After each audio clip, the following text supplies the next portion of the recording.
Friends, we are Soapbox Talks is live on Facebook, and I welcome everyone who is there today attending either by way of Facebook or through Zoom meeting. Soapbox Talks is delighted to have uh, Sri Jiten Bhuta. He is popularly known as Swami Jitu Bhuta in the Osho circle. उनको सब लोग स्वामी जी के नाम से संबोधन करते हैं और वो आज हमें मन के बारे में बताएंगे। बहुत से प्रतिभावान व्यक्ति हैं और 15 साल से बोरीवली में सेंटर चला रहे। तो मैं ज़्यादा नहीं बोलूँगा, लेकिन ख्याति मेहता जो हमारे आज के होस्ट है उनको वो विनती करता हूँ कि वो प्रोग्राम की शुरुआत करें। ओवर टू यू ख्याति। नमस्ते, सभी का सोपबॉक्स टॉक्स में स्वागत है। यह हमारा सोपबॉक्स टॉक का 31st एपिसोड है। हम हर गुरुवार को सोपबॉक्स टॉक में कुछ नए से कोई नए टॉपिक को लेकर आते हैं और सबसे बातें करते हैं और कुछ नया जानने की कोशिश करते हैं। Soapbox talk is initiative of chartered accountant Bharat Desai. यह चार्टर्ड अकाउंटेंट भरत देसाई वो हमारे सोपबॉक्स के फाउंडर है, जो बाय प्रोफेशन फाइनेंशियल एडवाइजर है, काउंसलर है और सोशल वर्कर भी है। आज आगे बढ़ते हुए अभी मैं हमारे जो आज के स्पीकर है मिस्टर जितेंद्र भूता, मैं उनका परिचय आपसे करवाना चाहूंगी। मिस्टर भूता एक बड़ी आगवी प्रतिभावान व्यक्तिमत्व आते हैं। वो पहले मिठीबाई कॉलेज में केमिस्ट्री डिपार्टमेंट के लेक्चरर रह चुके हैं। हाल में उनके 2 सक्सेसफुल बिजनेस है, जिनमें वो लेदर और कलर्स, बेसिकली केमिकल इंडस्ट्री की उनकी 2 फैक्ट्री है जिसमें वो लेदर और कलर का उत्पादन करते हैं। he is multifaceted and multi personality person, multi talented personality। उनके कुछ डिस्टिंक्ट इंटरेस्ट है जिनके बारे में बोलना चाहती हूँ। उनका एक खास इंटरेस्ट है म्यूजिक का। क्लासिकल म्यूजिक में उनका जो इंटरेस्ट, उन्होंने उसको मेडिटेशन में उस तरह से मर्ज किया है कि एक व्यक्ति उनके साथ अगर मेडिटेशन करने बैठे तो उनको नॉर्मल स्टेज से मेडिटेशन स्टेज तक जाने में बिल्कुल समय नहीं लगता है। मैं बोलूँगी ये उनकी खुद की डेवलप की हुई क्वालिटी है, जो हम ज़रूर फ्यूचर में एक्सपीरियंस करेंगे। अपार्ट फ्रॉम दैट, उनको objective painting, poetry, cinema, drama, literature और मैथमेटिक्स, इन सभी विषयों में खूब उनके इंटरेस्ट है। साथ ही मैं ये बताना चाहती हूँ, वो ऑथर भी है। उन्होंने खुद ने एक बुक लिखी है, 5th वे, 5वां रास्ता करके, और उनकी खुद की एक movie production company integral films करके, जिनके माध्यम से उन्होंने एक ड्रामा और एक मूवी भी रिलीज की हुई है, जो खुद उन्होंने डायरेक्ट की है और उन्होंने उसकी स्क्रिप्टिंग भी की हुई है। He is inspired by 3 enlightened souls, Osho जी, गुरजीत जी, जे कृष्णमूर्ति जी। सभी लोग विथ रिस्पेक्ट भूता जी को स्वामी जीतू के नाम से भी जानते हैं। जब भी वो पूरे देश भर में अपना एक मेडिटेशन कैंप कंडक्ट करते हैं, तभी हम उन्हें रिस्पेक्ट से स्वामी जीतू के नाम से संबोधते हैं। आगे बताना चाहूंगी कि स्वामी जीतू हर हफ्ते रविवार को खुद एक मेडिटेशन कैंप सेल्फलेसली ऑर्गेनाइज करते हैं, जिससे हम इजीली एक नॉर्मल स्टेट, अपने माइंड के स्टेट से हम मेडिटेटिव स्टेट पे और अवेयरनेस पे कैसे जा सकते हैं, उसका हमें वो ध्यान कराते हैं। तो भूता जी, मैं आपको ये प्लेटफॉर्म देती हूँ। हमारे इस प्रेस्टिजियस सोपबॉक्स टॉक प्लेटफॉर्म पे आपका स्वागत भी करती हूँ। तो आप मन के बारे में, एक ह्यूमन माइंड और ट्रू हैप्पीनेस, जिसे हम ब्लिस भी बोलते हैं, और अवेयरनेस के बारे में आप हमें कुछ बताइए, और flat all yours. Thank you ख्याति, थैंक यू भरत भाई कि आपने मेरे में इतना विश्वास रख के आपने मुझे बुलाया बोलने के लिए। तो मैं स्टार्ट कर देता हूँ। अभी हमारे सभी समस्या, सभी प्रॉब्लम माइंड का ही होता है। चाहे हम माइंड से ही दुखी होते, माइंड से ही सुखी होते, माइंड से ही बीमार होते। तो mind is very important organ in our being.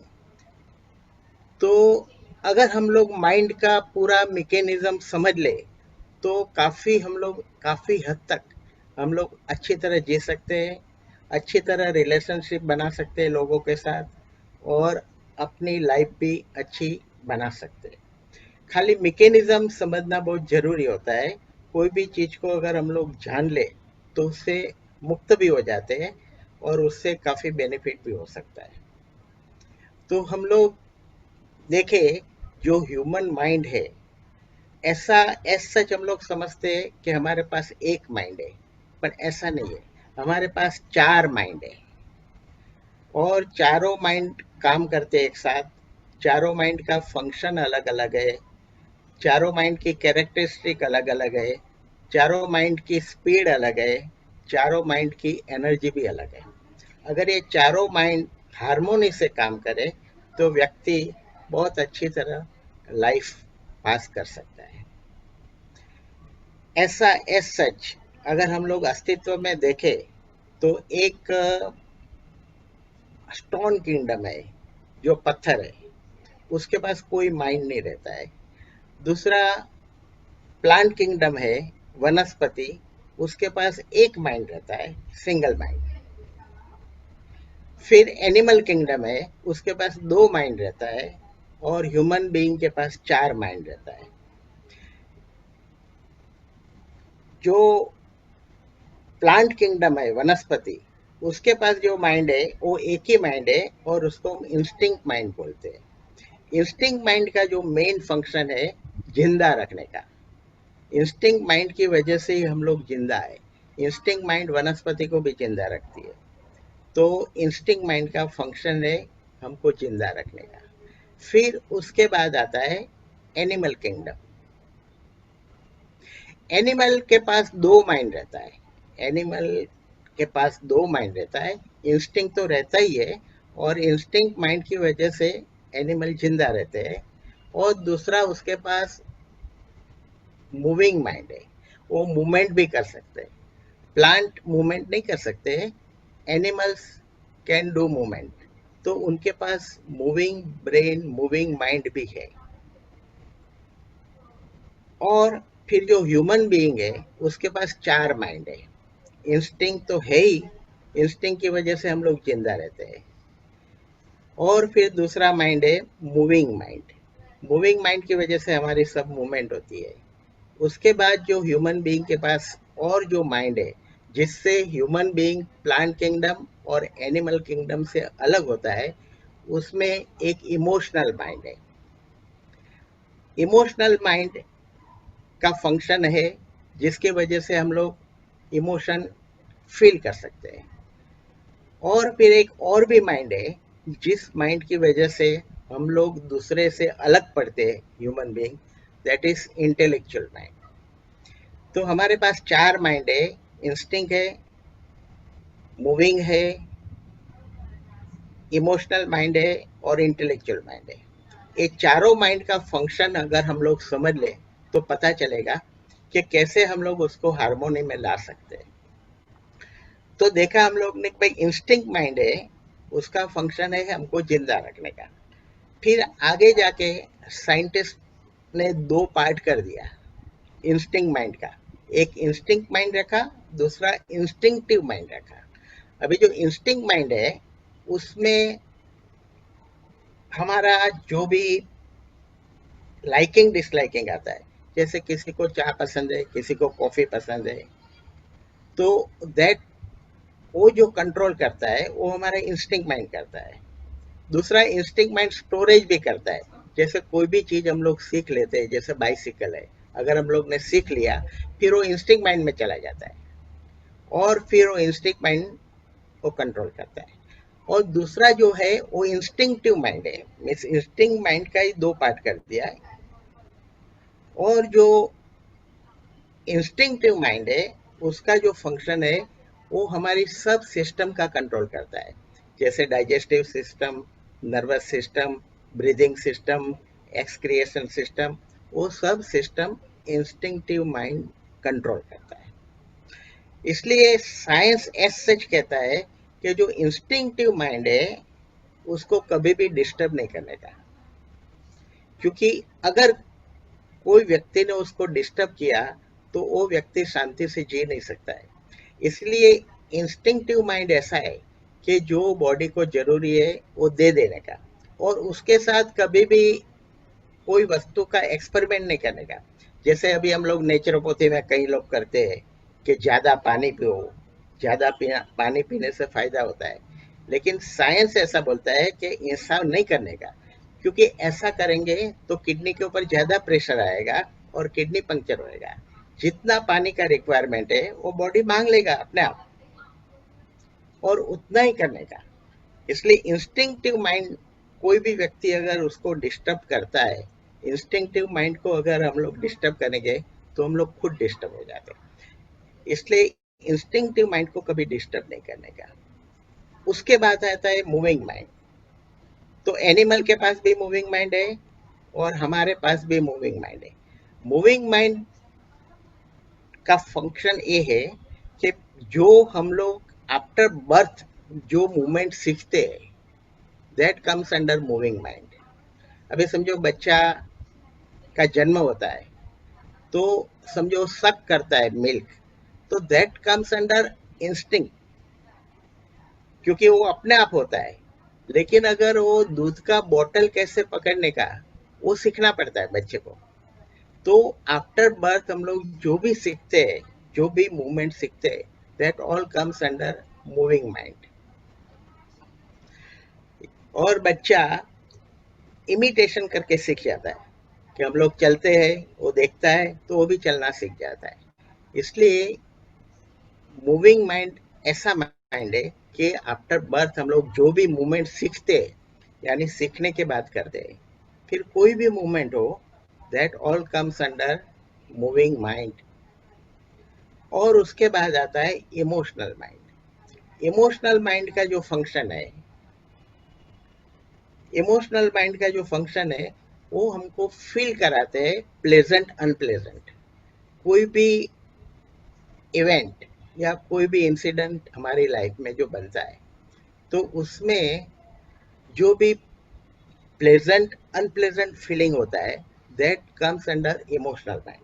लेकिन उसमें लाइकिंग डिसलाइकिंग नहीं आता है कि भाई किसी को कुछ पसंद है, किसी को दूसरा पसंद है, that comes under instinct mind. लेकिन ये जो इमोशनल माइंड है उसमें हम लोग को प्लेजेंट अनप्लेजेंट पता चलता है। फिर इमोशनल माइंड के बाद आता है इंटेलेक्चुअल माइंड। जो इंटेलेक्चुअल माइंड है, दैट फंक्शन, उसका जो भी काम है, that will work as a means we compare two things and then we come to conclusion. That comparison and to come to conclusion, उसका काम है इंटेलेक्चुअल माइंड का। कोई भी चीज अगर हम लोग कंपेयर करें, अच्छी बुरी नक्की करें और फिर हम लोग उसके कंक्लूजन पे आए, that work belong to intellectual mind. तो ये चार माइंड है, वो चारों माइंड का फंक्शन मैंने आपको बताया। एंड दैट फंक्शंस अगर सब माइंड हार्मोनी से करे तो व्यक्ति व्यवस्थित डिसीजन ले सकता है। तो ये चार माइंड की बात हुई। फिर ये चारों माइंड की अपनी अपनी स्पीड है। अभी जैसे इंटेलेक्चुअल माइंड है, उसकी स्पीड कम है सबसे, क्योंकि उसमें क्या है कि we have to compare something with each other और उसके बाद हम डिसीजन लेते हैं। तो कंपैरिजन करने में समय जाता है और डिसीजन लेने में भी टाइम जाता है। तो intellectual mind is very slow, और इंटेलेक्चुअल माइंड से इमोशनल माइंड इज 3000 फास्टर। 3000 गुना है उसकी स्पीड इंटेलेक्चुअल माइंड से, क्योंकि इमोशनल माइंड है, उसको सोचना नहीं पड़ता है। जैसा समझो किसी ने आके बोला कि भाई तेरी माँ मर गई, तो थोड़ा सोचता है कि क्या दुखी होने का है, क्या सुखी होने का है। सो इमोशनल माइंड में थिंकिंग नहीं होता है। Emotional mind it immediately work. कोई आके कोई खुशी का समाचार देता है तो हम लोग एकदम खुश हो जाते हैं, that comes under emotional mind, or emotional mind is 3000 faster than intellectual mind. उसके बाद इंस्टिंक्ट माइंड आता है जो हमको जिंदा रखता है, और इंस्टिंक्ट माइंड इज फास्टेस्ट, इसे 30,000 time faster than intellectual mind, 30,000 गुना फास्ट है, क्योंकि उसका काम ही हम जिंदा रखने का है। अभी समझो फॉर एग्जाम्पल कि हम लोग सब बैठे हैं और एक अचानक एकदम सांप आ गया, तो सब लोग भागेंगे, इतना भागेंगे कि उसको कुछ याद भी नहीं रहेगा। इट्स वेरी फास्ट, खुद को जिंदा रखने का काम इंस्टिंक्ट माइंड का है। तो instinct mind is very fast. समझो घर में आग लग गई, तो एक बार तो सब खुद अपने आप निकल जाएगा भाग के। बाहर निकलने के बाद याद आता है कि भाई मेरे पिताजी अंदर रह गए, ये हो गया, लेकिन ultimately instinct mind is faster. तो ये हर एक माइंड की स्पीड अलग अलग है। तो हम लोग ने ये चारों माइंड की स्पीड देखी। फिर हर एक माइंड के पास अपनी अपनी एनर्जी है, वो अपनी एनर्जी से काम करता है। तो ये चार माइंड हमने देखा, उसका फंक्शन देखा, उसकी स्पीड देखी, उसकी एनर्जी देखी। अभी हम लोग हर एक व्यक्ति का जो चार माइंड है उसमें एक माइंड स्ट्रांग होता है जो दूसरे माइंड से प्रिडोमिनेंट होता है। तो वो खुद व्यक्ति ही समझ सकता है कि मेरा कौन सा माइंड प्रिडोमिनेंट है। किसका इंटेलेक्चुअल माइंड पावरफुल होता है इमोशनल माइंड से, किसका इमोशनल माइंड पावरफुल रहता है इंटेलेक्चुअल माइंड से। लेकिन एक माइंड, किसी का मूविंग माइंड फास्टर होता है, अच्छा होता है, तो सबका एक माइंड ऐसा होता है जो दूसरे माइंड से प्रिडोमिनेंट रहता है, मीन्स दूसरे माइंड से वो ज्यादा पावरफुल रहता है। तो हर एक व्यक्ति ढूंढ सकता है कि मेरा कौन सा माइंड ज्यादा पावरफुल है। अभी समझो मैं बोलूँ कि भाई मेरा इंटेलेक्चुअल माइंड पावरफुल है, तो मैं जो भी मेरा ऑब्जर्वेशन है लाइफ का, तो मैं वही खिड़की से पूरी दुनिया को देखूंगा। इंटेलेक्चुअल माइंड से ही मेरा वो रहेगा। अगर किसी का इमोशनल माइंड पावरफुल है, तो वो दुनिया को या कोई भी प्रसंग को या कोई भी इंसिडेंट को वो इमोशनल माइंड से देखेगा। तो हर एक का कोई ना कोई माइंड एकदम प्रिडोमिनेंट रहता है, और वो माइंड से वो काम करता है।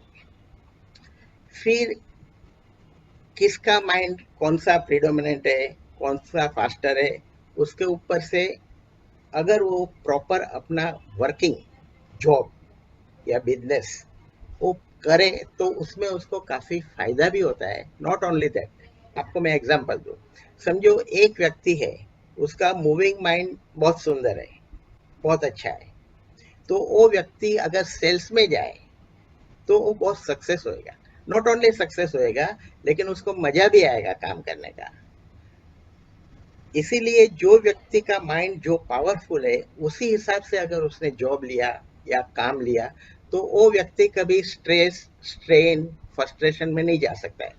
ऑन द कॉन्ट्री, वो व्यक्ति कुछ कंस्ट्रक्टिव काम उसमें कर सकता है। अभी समझो किसका माइंड इंस्टिंक्ट माइंड पावरफुल है और उसको आपने सेल्स में लगा दिया, तो वो व्यक्ति हमेशा दुखी रहेगा। भले करेगा काम, लेकिन कभी उसमें वो क्रिएटिव काम नहीं कर सकेगा। नॉट ओनली दैट, वो फ्रस्ट्रेट भी हो जाएगा, वो फ्रस्ट्रेट भी हो जाएगा, और अल्टीमेटली वो डिप्रेशन में चला जाएगा, क्योंकि वो जिंदगी भर भी डसेड़ा ही करेगा। इसलिए जो व्यक्ति अपना माइंड है, अगर उसको खुद को पता है, वो हिसाब से अगर वो जॉब, बिजनेस या अपनी लाइन सिलेक्ट करे, तो उसको कभी तकलीफ नहीं होगा। लेकिन कई बार ऐसा होता है, जैसे इंस्टिंक्ट माइंड वाला आदमी है, उसको बैठ के शांति से काम करने वाला आदमी है, अगर इंस्टिंक्ट माइंड वाला आदमी को स्टोर कीपर बना दिया, तो वो he will be the happiest person. वो बैठ के करेगा, वो अच्छी तरह डाटा रखेगा। नॉट कंपनी को तो फायदा होएगा ही, लेकिन उसको खुद को भी फायदा होगा। वो कभी डिप्रेशन में नहीं जाएगा, उसको स्ट्रेस स्ट्रेन नहीं आएगा। तो अगर हम लोग चारों माइंड, हमारा कौन सा माइंड ज़्यादा पावरफुल है, अगर हमको पता चले तो हम वो हिसाब से सिलेक्ट कर सकते हैं जॉब, बिजनेस, और वो हमेशा क्रिएटिव काम कर सकेगा। तो ये जो माइंड है उसका अगर हम लोग पूरा एनालिसिस करें तो बहुत अच्छी तरह आदमी अपना जॉब या बिजनेस जो भी है उसमें अच्छी तरह काम कर सकता है।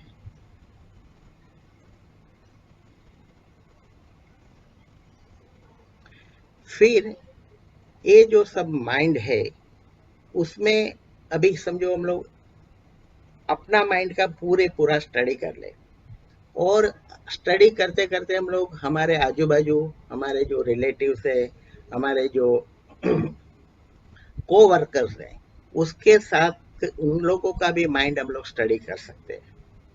और जब भी हमको पता चले तो बहुत काम आसान हो जाता है और जिंदगी में से पूरा झगड़ा निकल जाता है। अभी मैं आपको एक एग्जांपल दूं, सिंपल, कि समझो मेरी फैक्ट्री में एक वर्कर है, वो मेरे पास आया, वो बोलता है सर मुझे लोन चाहिए, मेरी माँ बीमार है, अर्जेंट, उसको हॉस्पिटलाइज करने का है, कम से कम मुझे 10,000 दो। अभी वो जो बात कर रहा है वो इमोशनल माइंड से बात कर रहा है, बराबर। अभी वो इमोशनल माइंड से बात कर रहा है, और मैं अगर उसको जवाब दूं कि अभी पैसा मैं कहाँ से लाऊं, इतना तकलीफ है, रॉ मटेरियल नहीं मिलता है, प्रॉब्लम फैक्ट्री में काफ़ी है, और तू पहले से तो लोन लेके बैठा है, और मुझे दूसरा भी देखने का है, और बाहर से रिकवरी भी नहीं हो रही है। तो उसका मतलब मैं इंटेलेक्चुअल माइंड से बात करता हूँ। अभी क्या हुआ कि वो इमोशनल माइंड से बात करता है, मैं इंटेलेक्चुअल माइंड से बात करूंगा, तो कभी एग्रीमेंट नहीं होएगा, कभी हम लोग एक दूसरे से एग्री नहीं हो सकते। लेकिन अगर मैं समझदार हूं और मुझे मेरा माइंड का मैकेनिज्म पता हो, तो मैं समझ सकता हूँ कि ये जो इमोशनल माइंड से बोल रहा है, तो मुझे भी जवाब इमोशनल माइंड से देना चाहिए। तो मैं उसको बोलूँ कि चल भाई तेरी माँ को मैं भी आता हूँ, घर पे देख लेता हूँ, उसमें कोई ज़्यादा टाइम नहीं जाएगा। फिर घर पे जाके मैं बोल सकता हूँ कि भाई प्राइवेट हॉस्पिटल में रखने का जरूर नहीं है, प्राइवेट हॉस्पिटल में जो डॉक्टर्स है वो इतने एफिशिएंट भी नहीं होते। दूसरा, अभी प्राइवेट हॉस्पिटल में जो डॉक्टर्स है वो सब डाकू हो गए। तो क्या हम लोग कोई दूसरी सार्वजनिक हॉस्पिटल है या गवर्नमेंट की हॉस्पिटल है या इंडस्ट्री की हॉस्पिटल है उसमें जा सकते हैं? तो मैं इमोशनल माइंड से बात करता हूँ, तो समझ भी सकता है। फिर हम लोग उसको ऐसी हॉस्पिटल में रख सकते हैं कि जो 10,000 का काम 2,000 में हो सकता है, और उसको संतोष भी रहेगा, वो खुश भी रहेगा। लेकिन अगर हम लोग पूरा मैकेनिज्म ऑफ माइंड समझते हैं तो दैट बिकम्स वेरी सिंपल। अभी समझो जो भी झगड़ा होता है पति पत्नी के बीच में, उसमें भी वही होता है, वो पत्नी इमोशनल माइंड से बोल रही है, वो इमोशनल माइंड से ही बात करती है, और पति इंटेलेक्चुअल माइंड से बात करता है, तो उसमें झगड़ा होने का सवाल ही बनता ही रहेगा। तो अगर मुझे समझ है मेरे माइंड की और दूसरे के माइंड का मैकेनिज्म, तो मैं उसके साथ इमोशनल माइंड से बात करके उसको कन्विंस कर सकता हूँ, और वो प्रॉब्लम परमानेंटली सॉल्व हो सकता है,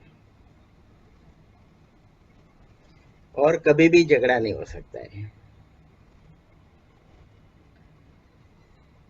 इसीलिए माइंड का मैकेनिज्म अगर हम लोग बराबर समझ ले तो काफी आसान हो जाता है। फिर एक और भी चीज है कि हमारा जो भी माइंड है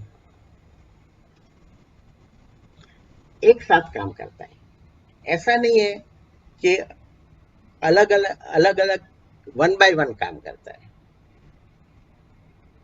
अभी सभी माइंड एक साथ में काम करते हैं। अभी मैं आपको एक एग्जांपल दूं, समझो एक लड़की है, बूढ़े माँ बाप है उसके, उसके साथ रहती है, वो लड़की वर्किंग लेडी है, काम करती है, उसके पैसे से ही घर चलता है। अभी रविवार का दिन है, छुट्टी है, वो थोड़ी लेट उठती है, और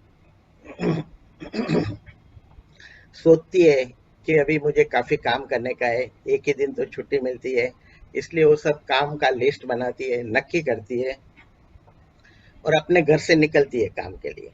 जब भी वो निकलती है, तभी वो चलती है फुटपाथ पे, तभी उसका मूविंग माइंड काम कर रहा है। कभी फुटपाथ पे, कभी रोड पे, ट्रैफिक से बचना है, उसको मूविंग माइंड उसका काम कर रहा है।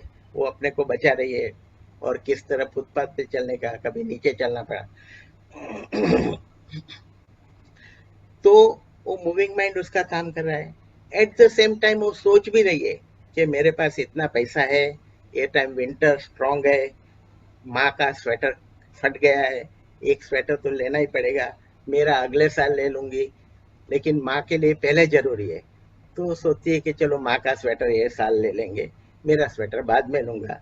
तो उसका इमोशनल माइंड भी काम कर रहा है।